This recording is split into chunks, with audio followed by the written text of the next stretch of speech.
Sorry, I had to add YouTube on there. I think one of the things is also we can optimize. Let me fix how that looks. There we go. I think you optimize also for social. Like if you're going to do that, optimize for social search, whatever platform you're on, you can 100%. optimize for that because more times than not, if somebody's going to do business with you, they're going to look you up on whatever social media platform they're on first. Um, and then if you're not present or you don't pop up, that's when they'll drift over to Google a lot of times. But if you optimize for AI, optimize for social, and then optimize for search engine, I think you've kind of covered your bases. But Hmm. what a lot of SEO experts, and I've sat in consults with SEO experts.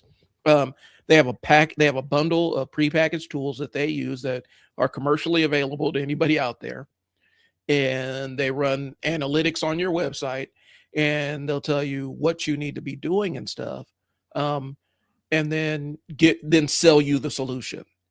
Yeah. Our SEO thing does X, Y, and Z and manages X, Y, and Z. Um, SEO will not take your website that has no interaction. It won't make um, a low traffic website a high traffic website. It No. will make a very high traffic website a little bit higher traffic website, but it's not like this magic box that you flip the switch and all of a sudden you're popping up because you got to understand you're competing against people that have unlimited budgets that can dump any amount of money into Google to jump up the search rankings. Yeah, and I would also add one caveat. If you are a storefront, like an e-com business, Hmm. the practices of SEO are important in building those. The product descriptions and stuff like that. Right. But that's a whole nother beast from what we're kind of talking about, the everyday websites that, mom and pops or even bigger companies that don't really do business via their website. The SEO of those olden days, I call them, Hmm. isn't what you need anymore. But ecom, yes, that caveat of ecom is important with SEO. It's a completely different beast, though. It's Right. not something we can even get into right now, really. Right. And it's changing all the time. And the 100%. game that's being played, and yeah, for those that aren't aware, the game that's being played is as soon as people figure out a SEO strategy for Google, Google will change the search algorithm. Um, when they shifted from the Panda algorithm years and years ago, a lot of businesses vanished overnight. A lot of online businesses that existed solely online, they vanished overnight because they changed. Google went and changed the algorithm and just shut everybody down. Hmm. And so if this is the only thing you're depending on, the analogy I used to give is imagine using only search, imagine if you're only using search engine discovery, right, as the way that people find your business. That is like going out to a river, getting in a boat, you got your fishing rod, you got your reel, you go out there, you sit in the middle of the water and wait for the fish to jump into your boat. Hmm. That's how it looks to me if you're only doing search. If the only way somebody can find you is by searching and you're not in their face or you're not where they are typically hanging out, you're essentially going out there with no bait, no anything. You're sitting in the middle of the water with your boat, waiting for fish to jump in your boat. And I think that's what happens when you rely only on SEO as your only way to deliver clients. Um, it's not a good thing. And I No. think what happens is a lot of people get sold the bill of goods when it comes to a website, like the website's a magic solution. Um, it took a long time for me to have a website that was averaging 1,000 views a day. Like it Yeah. takes time.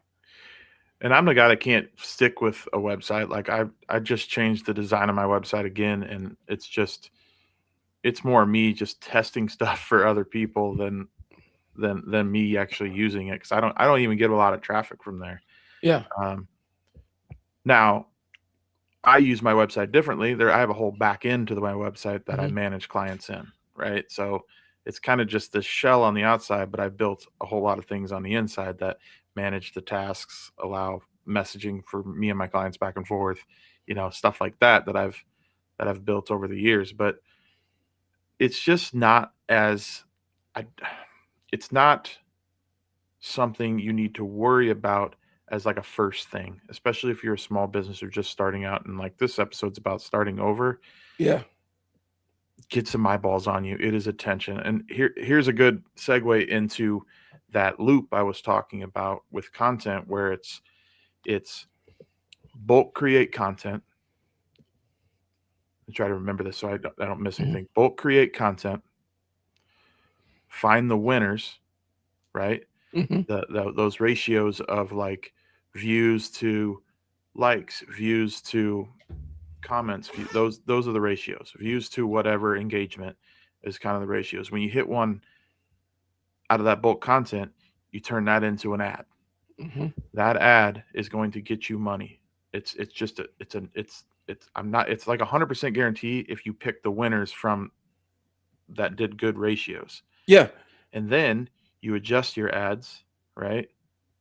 You look at it, you measure it, you see what's doing good, what's not, what's doing the best, remove the ones that are doing least, and you do it again. New content, pick the winners, ads, new content, pick the winners, measure, Yeah. And it just works. It's the concept of using organic traffic to kind of determine, okay, this is what the audience is replying to or responding to. This video won the organic sweepstakes, and so since people naturally gravitated and shared this specific piece of content, this is the one I need to put money behind, because I got a small sample size of people that reacted to it organically. If I put a boost behind it and target, do lookalike audiences and all the other stuff, now this piece of creative that I created will attract that specific segment of people, and I don't have to keep testing. I don't have to keep paying to test out ads. I don't have to keep paying to test out content, because my audience is telling me what they want to see. Yeah. And what it does is it nails down the right message for the buyers. If that's where you if that's the goal when you start your content. Like, I only want to talk. It's not about selling. Don't get it twisted here. It's not about selling in these videos. That's not what I'm talking about. The content has to get the attention of the people you want to buy your product or service. Nobody else matters. Right. Nobody. I don't care if you're entertaining and people watch it and they go, wow, what a great, funny, entertaining video Brian just put out. But they're not buyers. Right. I don't care about them. And that's not to be crass or rude or anything, but it's creating the content. And I'll give you this little nugget of golden nugget, I'll call it. You take it when you're doing your bulk content, and the reason I say bulk content is because what I'm trying and what seems to be working right now is you find a perspective or something you want to talk about, right? And you hit it from 5 different angles. So what do I mean by that? So let's talk about how SEO. We're going to talk about SEO just because we just talked about it. I can go 5 different angles. One angle is you should never do SEO. The other angle is, well, SEO is good only for e-com websites. The other angle is you need to focus on AI and that kind of SEO. I forget what it's called. It escapes me right now. And you see the different perspectives from the same topic, right? Bulk create shorts on that, put them out, get your ratios, what does well, pick it for an ad, run with it. That's how you do it. Yeah. That's real stuff. That's the real systems that are actually helping people. I don't usually give away that big of a nugget because that's like internal 531 lab stuff that we're working on, but that's the real deal. Well, and I look at it like this, because we can kind of transition this into what we would actually do if we're starting over. So let's use a hypothetical. We always say, the guy that builds the better mousetrap, right? Right. Say you are the guy or girl that builds the innovates and builds the better mousetrap, right? Yeah. Now, this mousetrap being better is fantastic. It operates better. It operates efficiently, and it has 100% capture rate or whatever metrics you're using. It's not good enough just to be the best. Now we got to figure out, okay, so who's going to buy the better mousetrap? Okay. And so how do you find those people? How do you find that audience? We talked about, if you're opening a burger stand, you want to find a hungry audience first. That's the most important thing before anything else, before you consider the logo, colors, and all that stuff. Who's hungry? Who needs a better mousetrap, right? So if I'm in that position, if I'm starting over and I have the better mousetrap, or I'm the marketer that gets hired to sell that, I'm going to try to find, I'm going to try, first I'm going to give a cold call out to, different exterminators and Mhm. say, hey, I built the most amazing mousetrap you're ever going to see. If you want it, I'm asking for information. I will let you utilize, I'll give you a bunch to try for free. It's going to boost your business because this thing works amazingly. But all I'm asking for is feedback, and ask for who normally calls you, what kind of jobs they have, what area of the city are they in. Like, I would ask those psychographic questions to people that are Mhm. already operating in that space professionally. So I know, okay, so I need to be advertising with janitors, or where grounds people kind of hang out.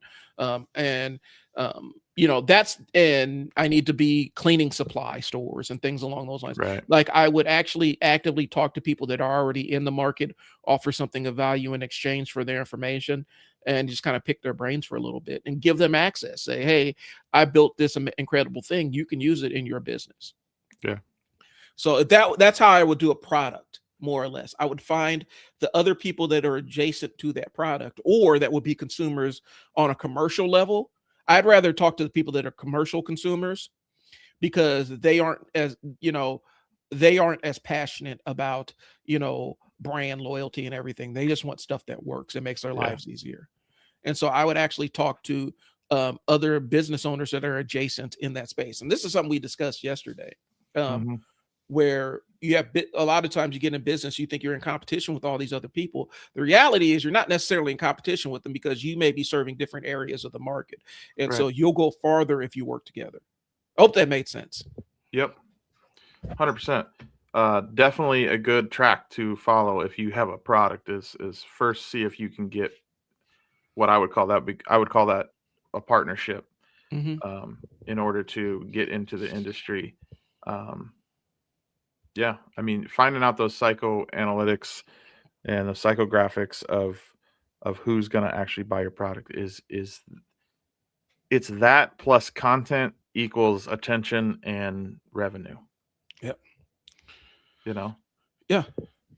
So let's talk about us individually. So if you were starting your marketing agency over again, Brian, what would you do? exactly what I'm doing this year. I'm going to be bulk creating content around um, some of the pains in these small to medium sized businesses, and I'm going to push it out. I mean, that's the first thing I do. And Mhm. yes, I have the knowledge of how to set up a camera and get on it and edit video and stuff like that. But find out what other people are doing. I would do that first. So I want to take me out of it, kind of, because Mhm. me and you are a little bit, We do how would this you a lot. We right? do this a lot. So Like, you're asking a marketing two marketing guys how they would market their businesses. We would do it more efficiently and without making any bumps in the road, right? So yep. I'm going to take it from a different standpoint and say, I would say, what is are the people doing that are successful in your industry, um, content wise? Yeah. And I think I talked about this yesterday in our group where you know, I think it was an HVAC guy. Go look at what the other HVAC or other real estate agents that are super successful. Hmm. It doesn't even have to be locally, but it's better if you can find people that are doing it locally. What are they doing? What kind of content? Just copy it almost. Right. It's not bad to copy what people are doing for marketing, Yeah. you know? Reinvent the wheel. Don't be Yeah, scared. Like, people are like, oh, or because it's no, you. don't reinvent the wheel. Don't reinvent the wheel. Just copy what somebody else is doing, because you just, there are multiple burger joints in the world, right? Like, just because McDonald's exists doesn't mean that no other burger place exists, right? Just because somebody made a wrench doesn't mean that you can't make a wrench. Like Right. there's space in that. There's enough space in the market. Now, if we're talking about price sensitivity and all the other stuff, yeah. If you're talking about commodity pricing versus you know versus regular pricing, then yeah, we got to talk about it. But understand that a lot of businesses exist doing the exact same thing. And there's a Hmm. reason why they exist doing the exact same thing. What these businesses have done is they've cultivated an audience because they understand that one business cannot serve every single person. Right. And as a result of that, there's lots of money to be made just looking to see what this person did and copying what they did, Yeah. especially if you're looking for a brand new business. If you have no concept of you like, I want to be a business owner, I have no idea what I want to do. You know, there's a whole lot of other steps, but you're going to look and see what's successful and what people are doing and what's working and what segment of that market you can clear out. Or you can sit in comfortably. There's billions of people in the world. All you Yeah. need to do is capture a couple of thousand of them, and you'll be doing great. Yeah. We'd all love to just do videos and be YouTubers and get Mhm. paid by Google. We'd all love that. This is not the reality. Yeah. Um, doesn't mean you can't make money on it. Doesn't mean you won't be successful. My only point is that if you're HVAC, electro, any of those kind of service-based businesses, especially, think outside the box. There's people out there that are making bags of cash, right, Yeah. in their business, and they're doing simple social media stuff, simple content. They're pushing it out to the right people. Um, it's just don't worry. I want to say this about copying. Don't worry about Mhm. copying because it's still you at the end of the day doing the Right. content, and that's what makes it not 100% copied. Exactly. You It's are you. it's kind of like the shark tankification of how everybody views business nowadays, Yeah. where everybody, people sit around and watch Shark Tank, and you have to have this brand new amazing idea in order to even get in front of the sharks. Um, that's fine for them. If you're looking to sell equity shares and get venture capital into your business, then yeah, you're going to have all these new and novel ideas and absolutely be this game changer because that's what they're looking for, right? Hmm. But as a business,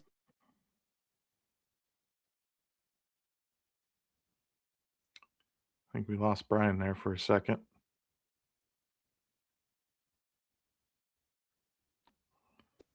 oh, sorry. As a person that just wants to get into business, my internet, I think it might be my internet this on this one. You're Um, back now. You're good. okay. Um, as a person that's looking to get into a business, you don't have to come up with this brand new idea that nobody's ever thought of before. Okay. All you gotta do is make a product that works and find an audience of people that wants to buy it. That's it. Yep. You don't have to you don't have to invent something brand new that nobody's ever seen before. The in the year 2026, the chances of you thinking an idea that nobody's ever thought before is very, very low. Right. Somebody's thought of it somewhere. Most people probably have never executed that idea. You Yeah. can be the standout that has the idea and executes on it, but you don't have to be burdened by, well, is this completely different than what's already the industry leaders doing? Just find an audience of people that want to buy the thing that you're making. Period. That's it. That's business, Yeah. Don't you know? don't feel like, oh, I have to have the new bells and whistles and everything. That's Shark Tank stuff. And Yeah. um a lot of Shark Tank is played up for dramatic effect. Like I watch the show. I'm a fan of the show. But Yeah. as business owners, you know that a lot of this stuff is played up for effect, right? Like um some of these businesses have sued people on Shark Tank for not providing the stuff that they wanted to. Sometimes somebody will win the sharks and the sharks will all jump in. And then once they do their due diligence on the business, they figure out it's not for them and they'll drop it. Right. Sometimes they'll predetermine who they actually want to do business with and invite them on the show so they can do it live on television. There's so many elements to it. And I think people think that that's how business is done. Right. It's not. No. Product, sales, marketing. That's Yeah. it. And so, but yeah, starting over, let's see. All right. So if you had to choose starting between a service and a product, what are you starting with? Service all day long. Why is that? Because I agree with you, but why is that for you? Same reason you kind of just got done talking about, because inventing a product that you almost have to invent something, right? Hmm. In order to make a dent in a market. Hmm. So that doesn't mean you can't make money with a product. It's just not. It's never been something I want to do. Yeah, I'm a service guy all the way, Yep. 100%. Now, is food a product? Because I could get into that. Yeah, I would say food is a product, but it almost has different rules. Yeah, It's a consumable product. It's not something that consumable and a service. I feel like you're it, feeding somebody as a service. right. So no, but I'm a service guy through and through. If I had to start over and always you start from scratch, 100%, because it's the overhead. There's no overhead on a service. Right. And I don't have to worry about inventory. I don't have to worry about Hmm. manufacturing. I don't have to worry about how much it costs to land the Right. materials in order to make the thing. I don't have to worry about packaging and anything. I Typically, was it's your time. Yeah, I would start with service too, just because starting with service allows me to really learn how business is actually done without having to invest in creating a product, a physical thing that needs to be sold. Because once you start doing that, now you have to this is the crazy part. Once you build a product, now you have to build an entire back end that delivers a product, um, does maintenance on the product, offers warranties on the product, has to do returns if somebody's dissatisfied with the product. You're always watching for defects and things like that. Yeah. I've seen people get into when drop shipping was all the rage on Ugh, Amazon, yeah. and I've seen people go go gung ho into being Amazon sellers with drop shipping and absolutely get eviscerated because they weren't looking at import fees that you have to pay. They weren't looking at, okay, so we drop ship this thing from China. If the shirt is too small or the decal or the logo's peeling off, they can't necessarily send it back to No. China. They have to send it back to me. And so now I have to do the customer service part of it Right. for something I had nothing to do with. A lot of people got into product businesses and absolutely got shredded. Yeah. Um, and they took away the wrong lesson because product businesses can work, but just not they're not easy. No. There's no such thing as an easy No. product There's no business. such thing as easy, really. I mean, the only things I ever touched really were some e-com product, was direct to consumer stuff where I wasn't holding products, so it was shirts and Yep. hats and that kind of stuff where it's kind of print on demand stuff that I never touched anything. It was basically just me setting up a website, getting all the designs ready, descriptions, and setting up the store. And then people order and they don't know any different. They're just ordering and it gets printed and sent to them. Right. But and that's a way around that product, that stuff, all that stuff you were just talking about. It's a way around that. But guess what happens? Your margins are way thinner now. Yeah. So I gotta sell a T-shirt for $45 to make money, which is yeah, Well, and I think that is an important thing to point out here, especially when you're a small business owner. You have to make sure that you position yourself in a market that is not price sensitive. Like one thing you have to not price out of your own pocketbook and your own wallet, but the other side is you have to find a market that is not as price sensitive as you are. Because yeah, if you cannot sell a $45 t-shirt to make a $10 profit after everything's landed and you've done paid all your fees and everything, you may not have the taste for this because people are like, well, why is this t-shirt $45? It's like, because that's how much I need to charge for it. hmm, And it's a dope t-shirt. So if you don't like it, I'm sorry, you may not be the yeah, client for me. Um, but I think small business owners, we're so used to specifically a lot of people are so used to like shopping at Walmart and everything and thinking that your prices have to match the lowest rung on yeah, the ladder. And you really don't. So maybe that's the next part. Maybe that goes in the next part because we've talked about whether we do a product or service. The next part is figuring out how much we're going to charge for the product or yeah. service. I would say one more thing is, I think we were saying it without saying it, but don't you can't be emotional about your business. And what I mean by that, before everybody gets upset, you can't be emotional in the sense of like, how do I explain this? You can't be emotional to like, this is this is my business, this is what I think, and blah blah blah. You have to do the things Brian just. Yeah, you have to understand the market, what the Mhm. market, the price the market will bear. These things. Don't be emotionally attached to like, well, I spent, you know, 30 hours whittling this piece of wood, Mhm. and I did it on, special walnut from an ancient forest in Egypt or something. It's worth $10 billion, and they're like, no, like looks like Right. something for like $5 at a swap meet. So don't be emotionally attached to pricing. Don't be Yeah. emotionally attached to what you're selling. Don't be emotionally attached to the entire business. You have to treat it as a business, not personal. It's business. It's not personal, like people say. I've seen, what was it? There was this truck that, and this was years ago, but they're a food truck that sold fish sandwiches. Hmm. And they have fish sandwiches at different price points. They had your typical food truck fish sandwich, which was like in the mid teens for its price.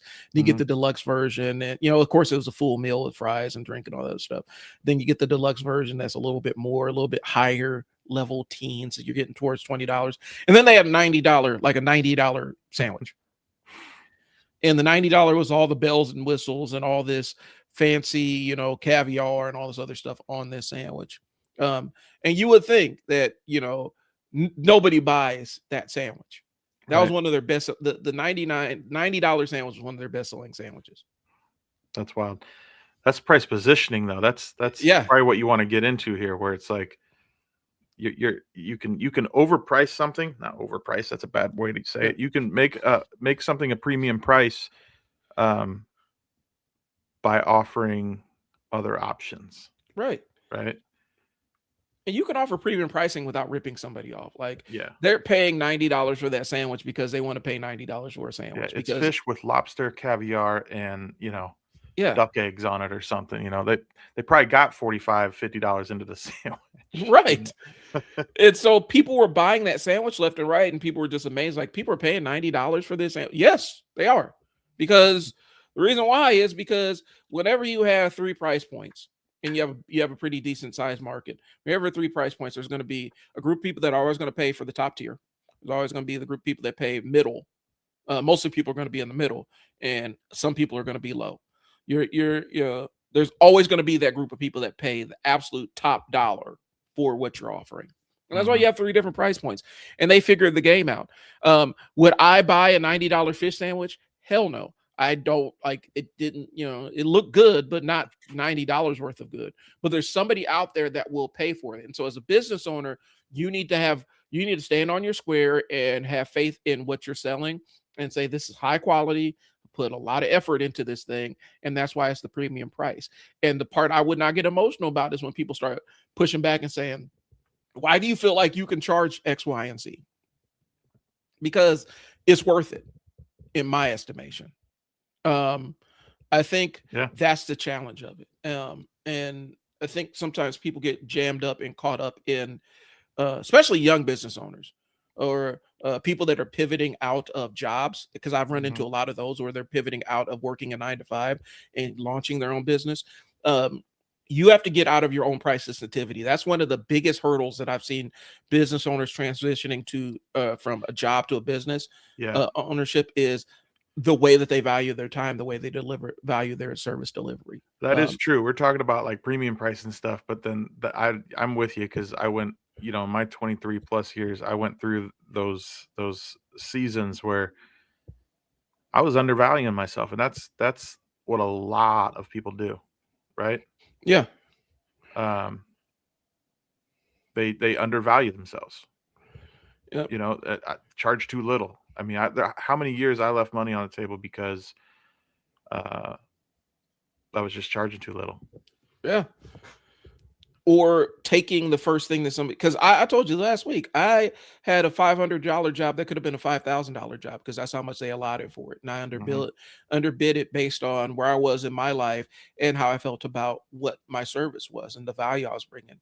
But the value I was bringing was like 10 times more than Right. what I had imagined it is. What's going on, y'all? If you're watching, thanks for tuning in. We're talking about what we would do if we were starting over as business owners. And so it's more of a free form conversation because there's a lot of different types of businesses you can start. And so the launching pad for each one of those is going to look different. We're just kind of giving you some general ideas.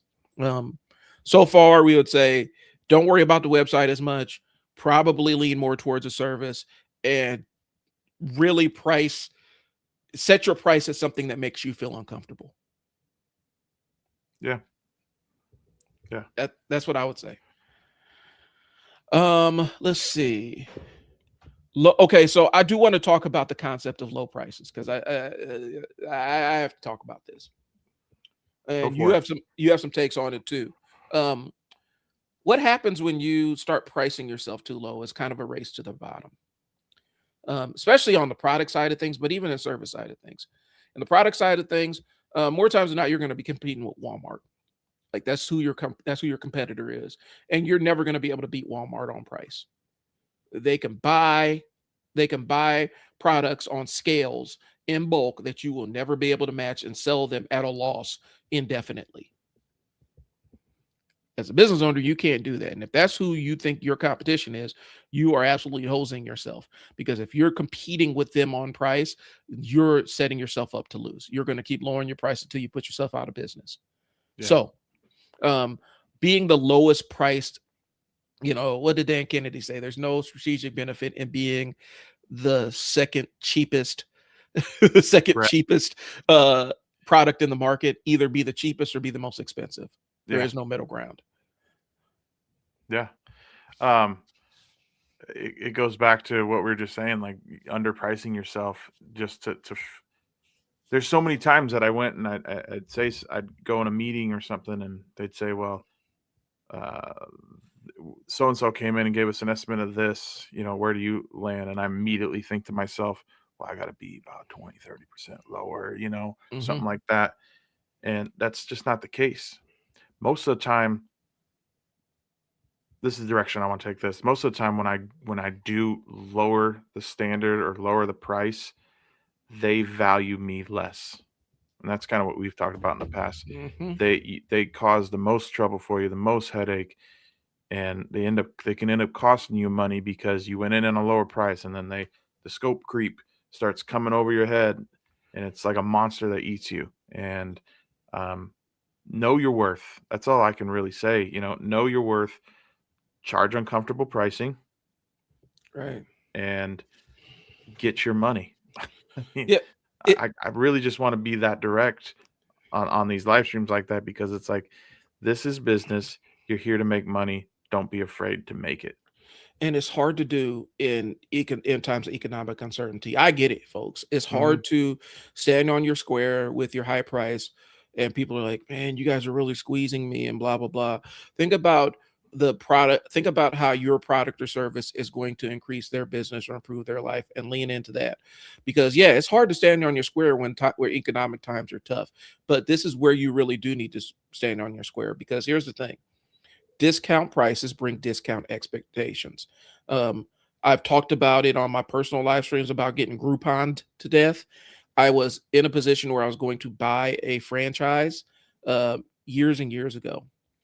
And I had the brilliant idea of why don't we get into Groupon and stuff like that, and we can get more traffic in there. And then I sat down and looked at the terms of what you actually get and seen the buyers that you get from Groupon.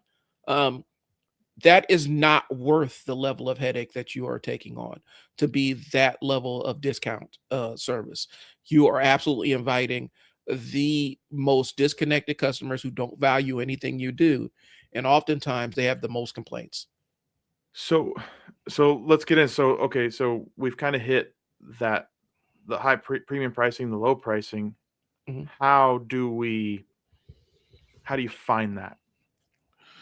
Ooh, Right. okay. Yeah. So go Yeah, for give it. me yours.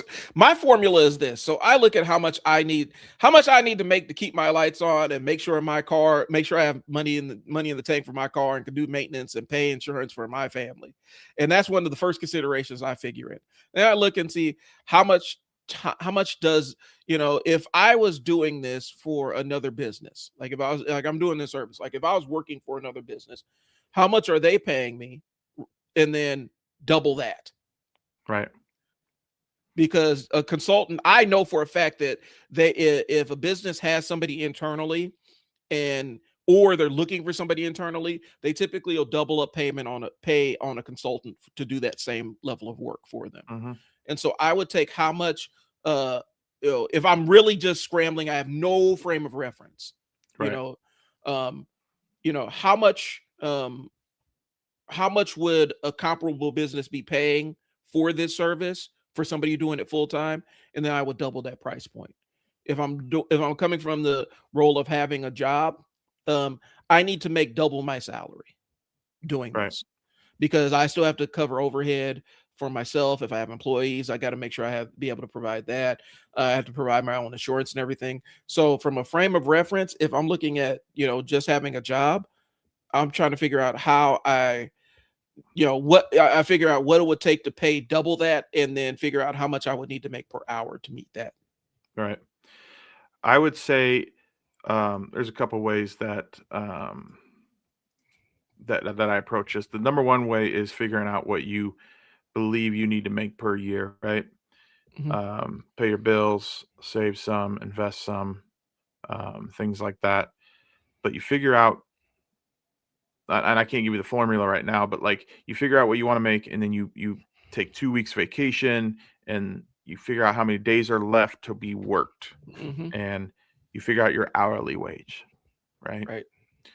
Um, and then I try to figure out of a job how many hours it's going to cost me. Then I gotta figure out, does it cost me anything in tools, internet? You know, you can you kind of I've broken it down that's how kind of I've always done things. So now I got it down to like a single hourly wage that I Mhm, can take a project and say it's going to take me this many hours. It should take this many hours, not whether it takes me. That's a caveat I'd like to give, mhm, because this generally would take about 10 hours to do. I can get it done in 2. That's just me. That's experience. That's 23 years doing it, mhm, and I can get it done faster than most people. But generally speaking, it takes about 10 hours. So if it's $250 an hour, times 10, it's 2,500 bucks mhm, is what this project should cost. And that's what I charge. Some of the hard and fast ways are make sure your costs are covered, whatever that mhm, price is. Um, and then add anywhere from 40 to 70% will get you, because I mean, if you're in a 40 to 70% range of uh, what you can make on something, you're sitting pretty good, yep, right? And you've already covered your costs that you need to make, so you're going to make 70% on top of that. That's kind of a hard and fast rule. But I would always break everything down to that hourly wage, and it's not that you're trading time for money. Don't do that. That's not the prison I want to put you in. It's merely a pricing structure. It's not right, really meant to be an hourly wage of what you actually work. right. And I like this because I like what you're doing. One of the things is I think like high level videographers really do have it kind of nailed down to a science on how they do a lot of their pricing, if they're really good at what they do. um, because they have the day rate and all the other stuff. So you could either pay a day rate or a half day rate. And in that day rate, they wrap in all the other factors like, am I going to need a lighting guy, sound guy? I'm going to need a second cameraman. What other things I'm going to need. And then that's based with your price point. And then you factor in how much would it cost to rent this equipment. If they're renting it for themselves, you factor that in and you almost make their equipment rental, you build that into it, and then you figure out what your margin is and how much you need to make on a margin of in Mhm. order to continue to exist. And then that's what they give you as a price point. Like they have a science to it. I would say if you're just starting out, remember this phrase: minimum level of engagement. Minimum level of engagement. What does it take to get me on site with my equipment and ready to work? How much does it take to get me out of the house? Yeah. And that would be my basement. Right now, I've kind of figured and played around with my minimum level of engagement and kind of averaged what I normally charge per hour. And normally it averages out to be like, from a consulting standpoint, about 250 per hour Mm-hmm. to sit down and really drill into what we're talking about. Sometimes, depending on who I'm working with or the history, it could be more, it could be less, but it's always around that price point. For somebody that's starting out, um, your pricing is the hardest part, and It is. it's going to feel like the gnarliest part because you don't have any frame of reference, especially if you're coming out of a job where you're used to having a budget department that makes these allocations to equipment and stuff and services and all the other stuff. You don't get to see them write $25,000 checks. I have. Mm-hmm. I've experienced it from business owner standpoint. When you have no frame of reference, it's hard to think, well, damn, I'm asking for $2,500. It's 2,500 whole dollars. But for some of these business departments, that's just a line item. That's what, we spend that on balloons for the celebration and stuff. Here's one I use in meetings and kind of to show people, like, if I'm going to do something for you that's 7-8 hours a month, or like 1,500 a month, I'm going to, on a kind of a retainer or something like that, right? This is another way to look at it. What's it cost a business to have a part-time employee? Yeah. And it's about 1,500 a month, right? And that's not including employee insurance and all the extra stuff, which almost makes it $3,000 for the Right. business. But let's just say just the hourly wage. If you can do something for a business that a part-time employee could do, that kind of frame, like, they're like, I need a maintenance guy that comes in, a few times a month, and I can't have anybody here do it. I don't have the time to leave somebody in here fully part-time, or whatever. I use that as a reference point so they can go, well, shit, I can get some professional, right? Mhm. Me and you, I can get them in here with 20 plus years experience for the price of a part-time employee. Yeah. And it's a way to think of it yourself. Just try to think outside the box a little bit. And I don't know, pricing is super super weird. But I just want everybody to know to get out of that fear of asking for a lot of money. Or Yeah. and on the flip side, if you get done, you're doing all these numbers and you're trying to figure it out, and you get done, you're like, man, that don't seem like a lot of money. It's not. Raise your Yeah. price. you know. Uh, and that's kind of what it is. The way I've heard it applied is, yeah, was it Hermosi? I don't know who said this is. He was starting the service and he just threw out a number like $600, and the person bit immediately on $600. And so he raised it to like $800, and they bid immediately on $800. And he kept raising the price to the point where it's almost doubled and then tripled. And people were still not barking at it. And that's why he kind of figured out what the price is for this thing that he was offering. Mhm. Just because, for a lot of people, $25,000 may be a lot of money. It may be, months and months and months of work for a business that is just trying to get the thing done, and they don't really care because not having the thing done is costing them $50,000 a day. They'll throw that $25,000 at you if you can solve that problem. Mhm. And it feels like life altering money. And it is. I'm not sneezing at that. That's a big chunk of money. But you got to look at it from the business standpoint. You have to come in from what the benefits are to the person the person that is requesting the service, as Yeah. opposed to your own personal benefits. I'm surprised we got into it a little bit last week, but that whole value-based pricing thing Yep. is a real thing. Like, um, if what you provide can make them money, it should be easier for you to decide on where the price point should be. And that's because if something you're providing can make somebody $100,000, why wouldn't they pay you 20,000? Right. And if they wouldn't make that trade off, you don't need to be doing business with them because they're not Correct. very good business people. Right. And that I think that's the thing that you guys need to understand about that. Sometimes you get to determine who you're going to do business with and who not. Um, so we're running short on time. I do want to hit this. Where do you show up? We're starting over again. What platform are we going to be showing up on? And I know you guys are going to hate this answer from me. So you're going to hate this answer because for me, if you're asking where you show up, I'm going to ask you, where do you think your clients are? That's where you need to be. What platform are they on? Where do they interact? What groups do they interact in? That's where you need to be. Yeah. And that's the hard work, guys. Like we can't tell you, someone walks up to me or Brian and says, well, I do electrical. I'm an electrician. And where are my clients at? You got to find them. You got to look. You got to talk to people at jobs and see where those buyers, are. Where'd you find us? That kind of stuff. Or talk to friends, talk to family, do your research online, use Chat GPT. That's great for stuff like that. But you got to find out where they are, and there is no single answer. I will say though that YouTube's should always be something you put content on. Yep. It still functions like a good search engine with SEO. It does. It's the only one left. And it's a good place. And I know Brian says this a lot, and I've started thinking of it this way too. It's a good place to store stuff.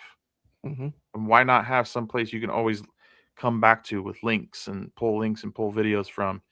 And it's good for that too. But yeah, it's going to be where your customers are. Well, and I'll expand a little bit. Like if you're an electrician and you say, where do I go? I'm going to ask you a couple questions. Do you do commercial? Do you do residential? Mm-hmm. Okay. If you're residential, I'm going to probably say steer you towards Facebook because that's where a lot of the homeowners exist. And you need to find local neighborhood groups, neighborhood associations, and be in those spaces. Yeah. You need to be in local. There were plenty of local, just Omaha. Was it 500 millennials of Omaha or whatever? Being in those spaces. There's plenty of pages that are just dedicated to, hey, recommendations for this, that, and the third. Be there if you're doing residential work as an electrician. Commercial work, you're going to want to be on LinkedIn. You're still going to want to maintain a Facebook presence, but you're going to have to actually get out of your house and go network and meet people if you're on the commercial side of electrical services, because more times than not, the people that own these facilities are in networking groups during the day. And that's kind of how it goes. So it's not a clean solution. It depends it really is dependent on where your clients are. But if you're an electrician and you're like, well, should I be on Snapchat? Probably not. Right. That's probably, unless you have a group of homeowners that are on Snapchat, teenage homeowners that are on Snapchat, I guess. Yeah. And TikTok is a weird place for me as well for service-based businesses. I know it can work, but I'm not sure and I'd like to maybe do a whole episode. I'll talk to you off camera about how maybe we could do some sort of like this research episode where we dig deep, because I want to know everybody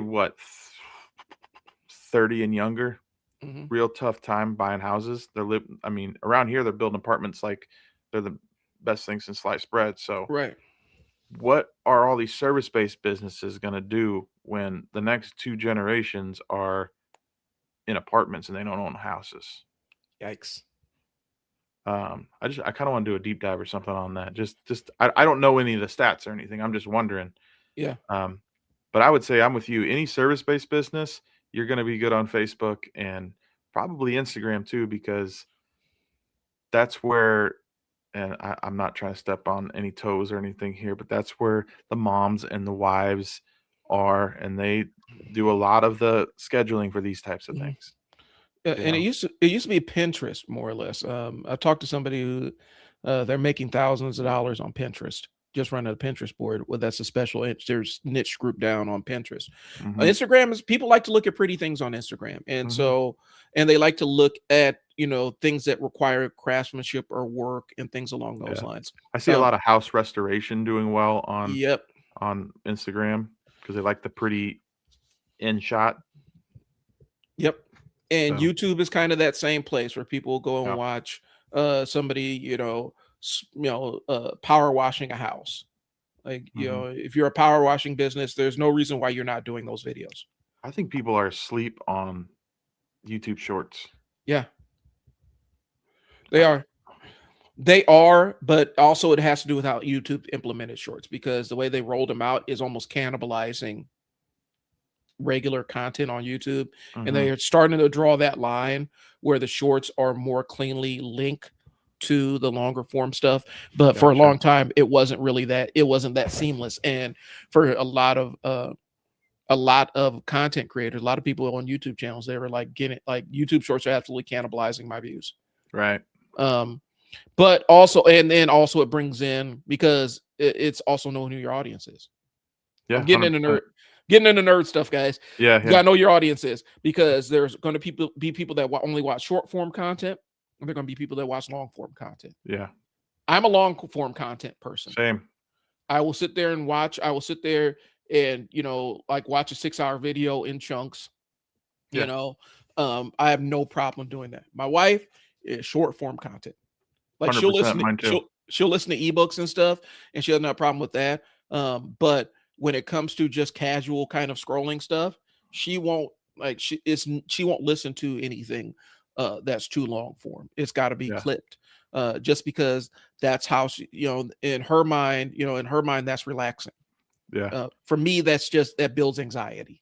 Yeah. Like it And makes me anxious. I'm an episodic YouTube watcher where like I like to find channels that have like several episodes of a project. Yeah. I'll binge watch that on a Sunday, Oh They're yeah. restoring a whole car from the junkyard to the racetrack or something. That's fun for me to watch. I will sit and listen to. I'm a fan of the Jim Cornette podcast. He talks about his days being on the road as a pro wrestling manager, Mhm. and he has entire 6 and 7 and 8 hour omnibuses of him talking road stories and the Mhm. time they almost got killed in the Omni in Atlanta because they betrayed Dusty Rhodes and the fans were climbing over the cage trying to kill people. Like, Wow. and he tells those kind of stories, and he's also takes meticulous notes, and so he can document and stuff like that. Like, he's a wrestling historian, so he can remember this stuff Mhm. off the top of his head. He has a freakish recollection of stuff in there. But Right. on average, when he drops an episode of his podcast, it's a 3-hour episode, and he does that multiple times a week. Yeah, that's wild.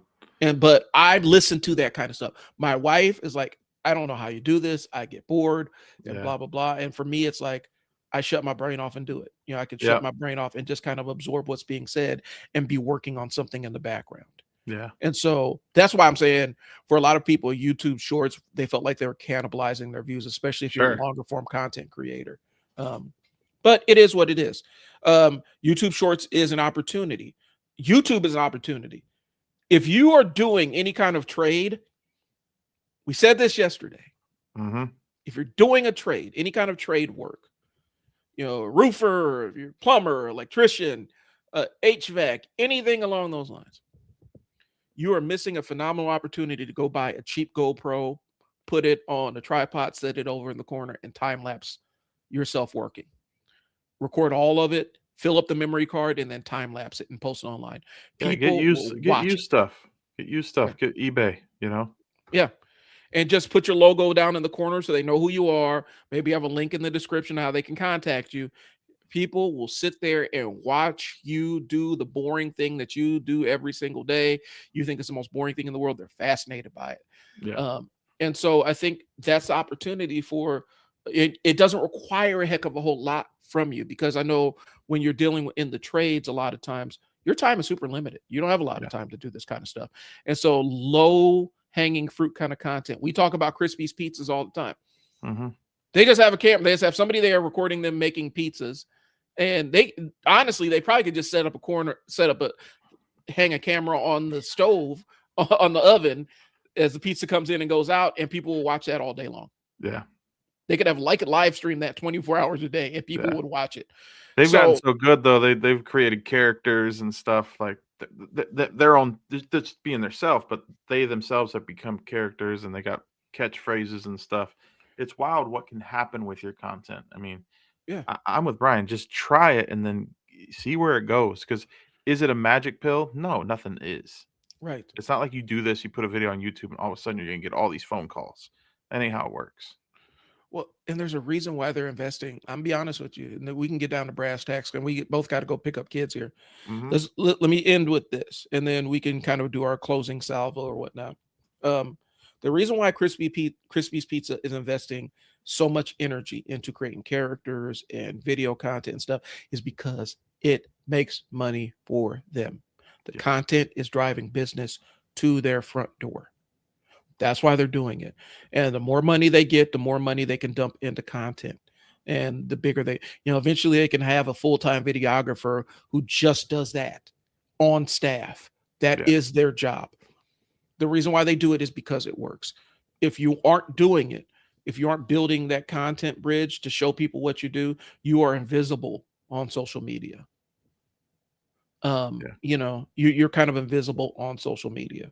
That's a prompt to me. I got a basketball business. I got uh almost 72 hours of video footage from different tournaments I could just be posting and trainings and stuff.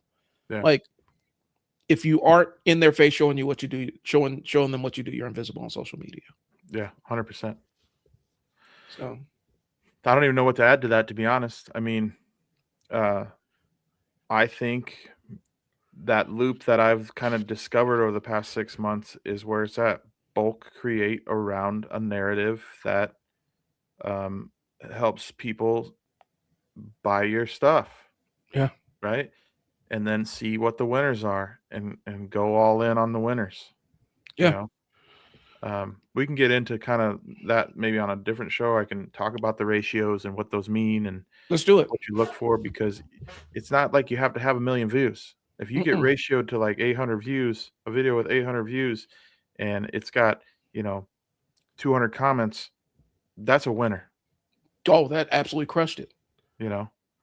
But you have to know, you kind of have to know these things. And that's kind of what we're here for to do these things is to teach you some of these nuances to save you time. Because yes, you can set a GoPro up, but you're going to need to be able to edit it, Hmm. you know, somehow, some way.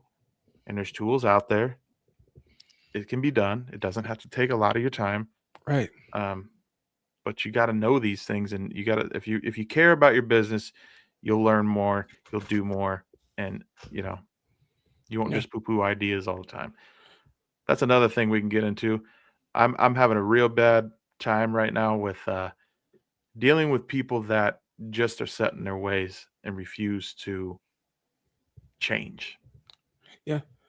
So Evolve or die. Unless you have a loyal group of clients that come to you hell nor high water, you're kind of in this. You have to evolve and carve out your spot on social media. You don't have to be a content creator, but you better be creating some content. yeah, 100%. So then I think maybe that's our next episode. Why? Why content creation? Why do you need to be out here doing it? And talk about some ideas of what kind of content you can be creating. Because it's not just talking head stuff and it's not just memes and funny dances and stuff. Right. You could do some really easy stuff. And I think people are missing that opportunity. So that's what I got.